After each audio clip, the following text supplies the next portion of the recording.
My name is Tim St. Pierre. I'm from Hopkinton.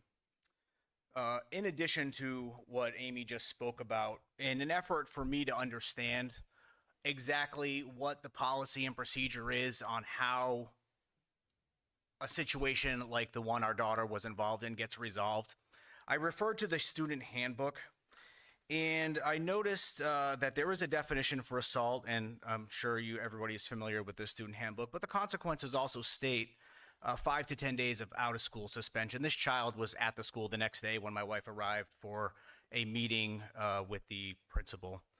Other items on this consequence list is possible SS assignment, police contact, referral to the superintendent and or school committee for additional discipline and intervention. It goes on and on. From what I understand, the school committee was not aware of this incident. I don't know why. I don't know why the police were not involved. At the beginning, for the standards of the student handbook for the Chariho Regional Middle School, it states our goal is to change the inappropriate behaviors, just paraphrasing here. In addition, therefore, focusing on reshaping behavior and not punitive nature of issuing consequences for some reason. But it also states that administering consistent and equal enforcement for all. I don't know how you can do that if you're not following a standardized list that's in your handbook for any number of consequences for any number of actions that could possibly occur. It says here that it's intended to follow the policies of the school committee. Any changes or differences decreed at state or federal levels would take precedence over the Chariho Middle School behavior. I understand that. Okay.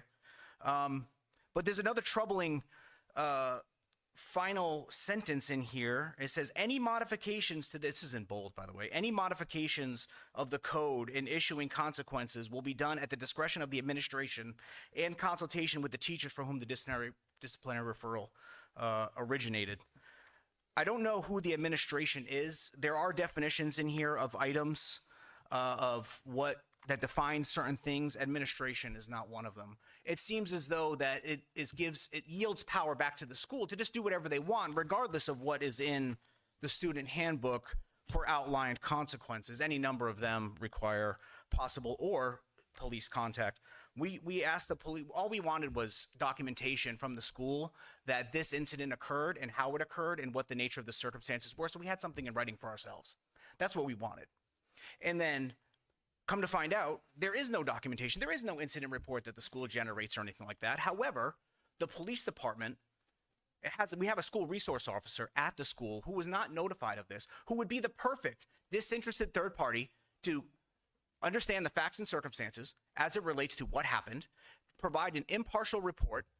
And what do we do when the due process, every student, it says here, has the right to a fair and impartial investigation? Well, what do we do when we don't know if that is a fair and impartial investigation that's happening into the offender or of an assault? You know, there is no recourse. I'm just looking at this. This came off the website today. It's was last revised in 2023. It's been updated yearly at least since 2008. However, there has been no updates to this for 2024 or 25. So I'm curious, does anybody review this? When was the last time anybody looked at this?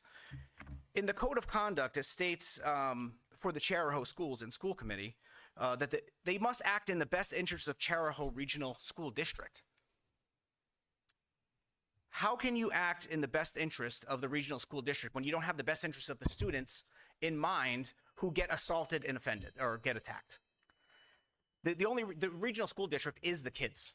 If you're not acting they should just change that to the children of Chariho School District. That's what that should say.